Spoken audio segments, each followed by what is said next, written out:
Hey guys, welcome back to my channel. In today's video I'm going to be redoing my fish tank.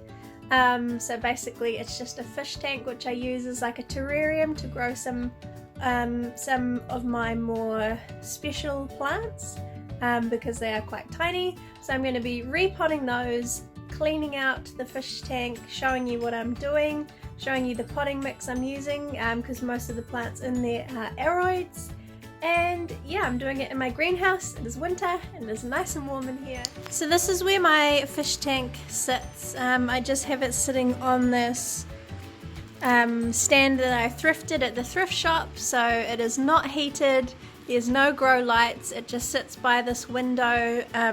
Doesn't get any direct sunlight, so it just gets the filtered light. And the plants seem happy. So if you can see through the condensation on the glass, you can see the roots are going wild on a few plants.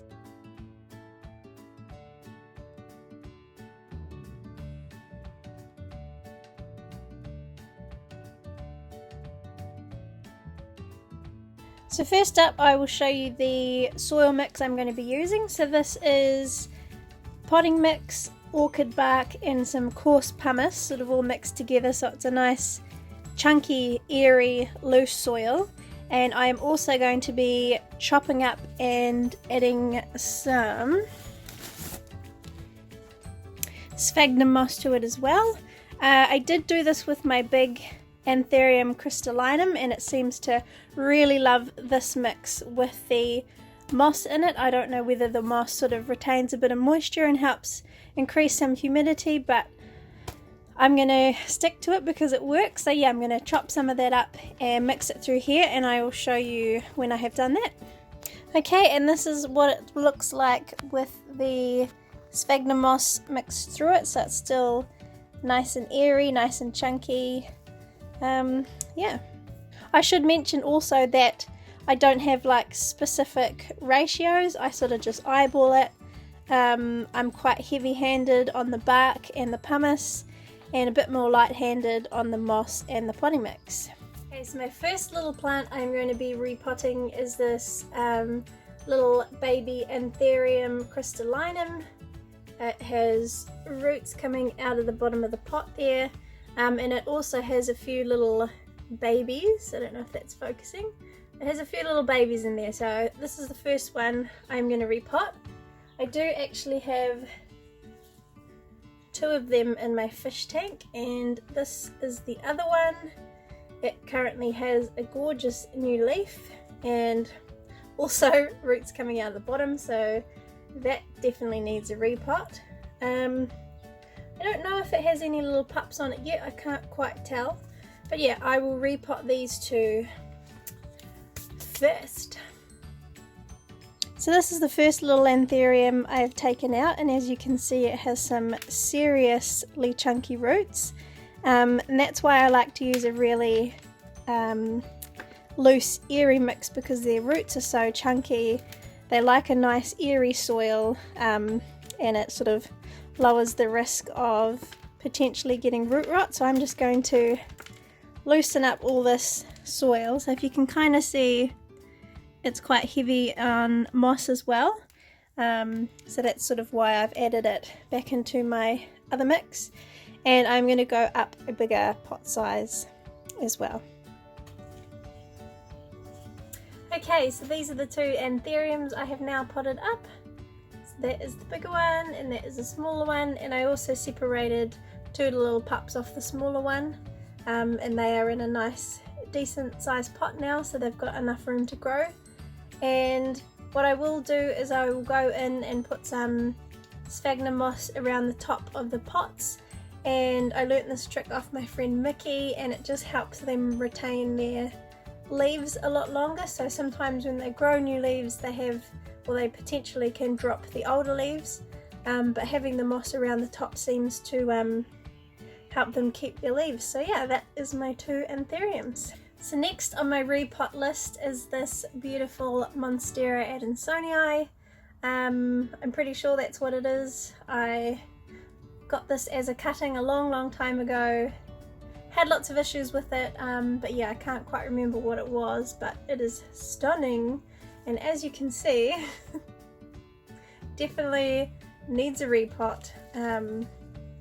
It is literally like busting out of the side. So this is the next guy I'm going to repot, and I'm going to be using the same soil as what I did for my anthurium. So yeah, I'm going to do that now.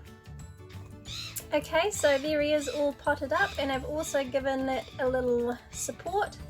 It's so beautiful, and it is in a much bigger pot, and I've also put the damp moss around the top as well and given it a good water. So here's all done.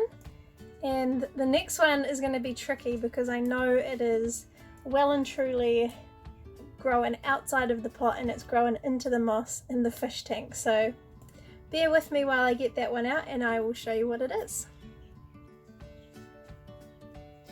So this is it here, and it is actually a philodendron soderoy with a tag-along fern that just came when I got the plant. But as you can see, I'm pretty sure these are the fern roots, which have very much outgrown the pot and is taking the sphagnum moss out of the fish tank. So I'm going to painstakingly remove as much of this moss as I can without damaging the roots, and then I am going to separate the fern and the soderoy. So I'll be back. Okay, well that was slightly difficult, but I did it. So this is the baby soderoy, which has one really long root, but it is so cute. And the rest of this tangled mess was this fern. I am going to keep this fern. I'm going to pot this fern up because I do really like ferns, but yeah, definitely not together.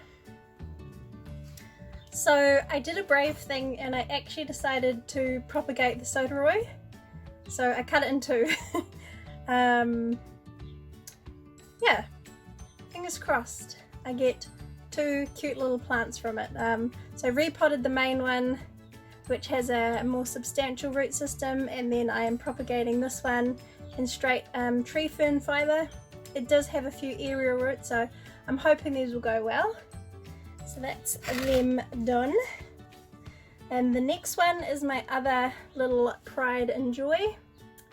This is a philodendron verrucosum, and its pot is tiny, its roots are coming out the bottom. It's also got some crazy aerial roots going on, and yeah, I just want it to be a bit more stable, so I will stake this little guy as well. So I'll do that now. So this is the little verrucosum all potted up with a little support system, and on this one, I don't know if it'll focus very well, but it seems to have split into two growth stems. So I'm not going to propagate this one. It had an alright root system on it, so I'm just going to leave it how it is. But yeah, so cute. I have one more to go, but I'm not going to repot that one, but I will show you the tank setup now. So this is my little fish tank, and this is the basic setup I got. So I have some sphagnum moss, and you can hear I have some pebbles on the bottom. Sphagnum moss just helps keep the humidity in, and the pebbles keep the roots off the bottom.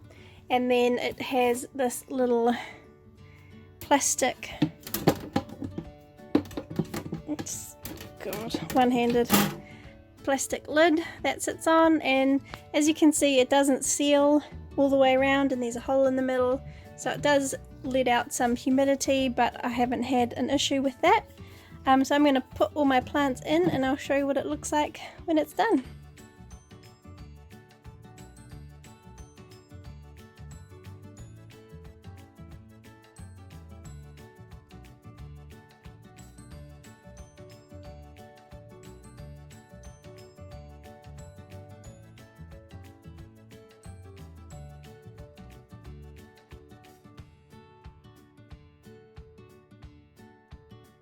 So as you can see, it's a bit of a tight squeeze, but I managed to get everybody in there.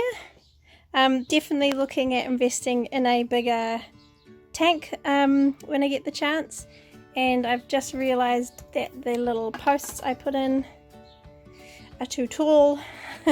But that's okay. I'll go and put it in position inside and I'll show you where it lives. And that is where she lives. So all the plants are facing the window.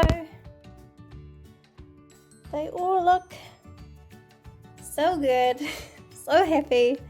And I will just keep this lid on there tilted up, so it will obviously lose a bit more moisture, but I can always just spritz it and create some more humidity in there. But yeah, that is my little fish tank setup. I'm a hot mess after that.